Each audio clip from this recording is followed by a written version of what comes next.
Hello students of class 8, and this is the first class that we have met after your half yearly exam, and you must be by now you must be refreshed because you got a lot of holidays after your half yearly exam, and I hope you had a great puja, Durga Puja. And today we are going to start a new chapter, that is pollution of water and air. And you know that for our existence, water and air is very essential. Now you know that we need air to breathe in and breathe out, and we cannot survive without air. Though we can survive for 1-2 days without water, but air is more essential.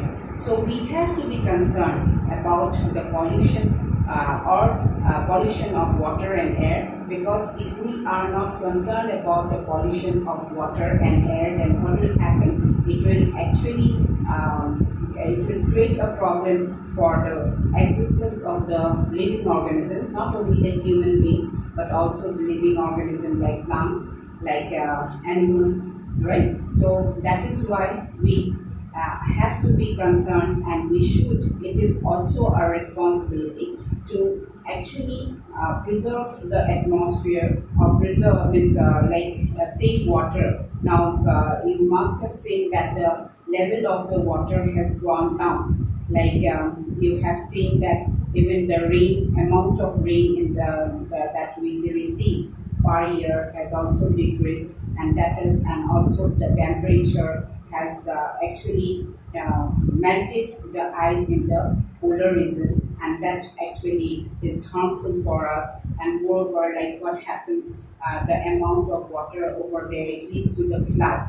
So as we are talking about the pollution of water and air, as you know that water and air are natural resources. So when we survive on the earth and we can live a comfortable life, because we have all the materials. It's actually we have all the materials that is required for our existence, and this air, water, soil, minerals, plants and animals that they are present on the earth are actually the natural resources, right? So when we are talking about natural resource,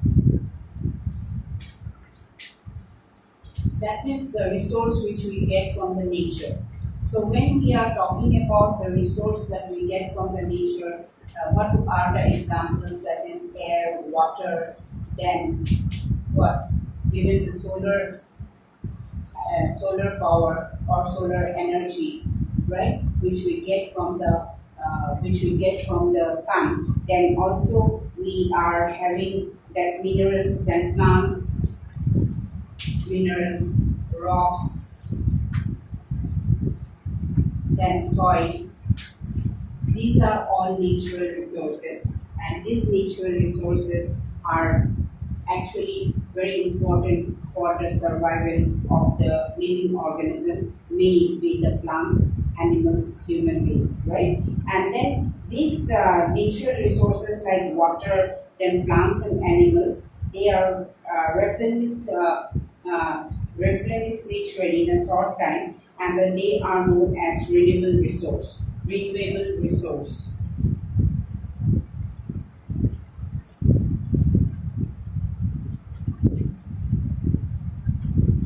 Right? So, suppose the water gets, suppose the water, which we go on using water day by day, but what happens, the rain or from the ground, under the ground, we get the water back, and that is why you can renew it. So, but now since we are using it in a very different way, that is why we do not think about the future. So that now we are being advised to save water as well. Now the air which we take in for breathing purpose, and for the plants they take for the carbon dioxide which they take for the preparation of their food.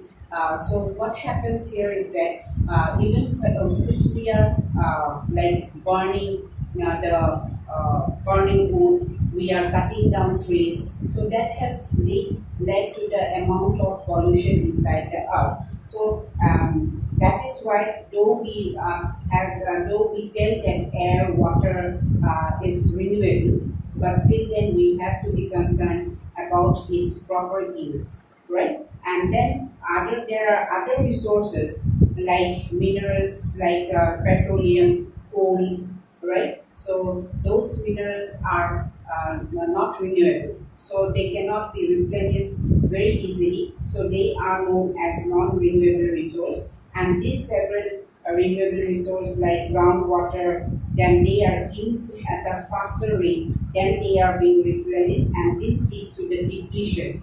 Depletion means the decrease of the resources, and the human beings, these activities include the harmful minerals in the environment, and it causes the pollution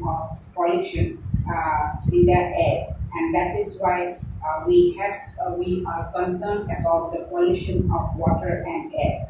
Now next we need to have a discussion about water. Now, what is water? It is the liquid which we actually intake every day, and we have to quench our thirst. So, only for drinking purpose we do not use water. We use for various purpose. We use water to plant. We use water for watering the plants. Then we use for washing clothes and utensils. We use water for drinking purpose. We use water for bathing, right? So when there is a very hot weather, we generally go for having a bath for 2-3 times. So that means we need water for various purposes, and that for what purpose you all are acquainted with. So you know it for what purpose. So this even the farmers, they need water to water the plants and also to water the field, and like even for growing crops. Otherwise, without water, now you must have heard that what happens is that when we use water, you hear there is less amount of the growing of crops because of the less amount of rainfall. So it affects the amount of rainfall affects the growth of the plants as well as the growth of the crops, and also the raising of animals. And these factories also need water to produce steel. Then it also need water to produce petroleum, then paper, because paper, you know that the bamboos are being dipped inside the water so that we get the pulp of the bamboo, and then it can be converted to water to paper. And then these factories, the animals and plants, they also need water to live, and therefore this clean water is very important for us. Now you must have suppose sometimes the doctors tells no, please we always need to drink clean water. So clean water means if the water is not clean, it might affect the health of especially the people, human beings. And then what happens, it might also affect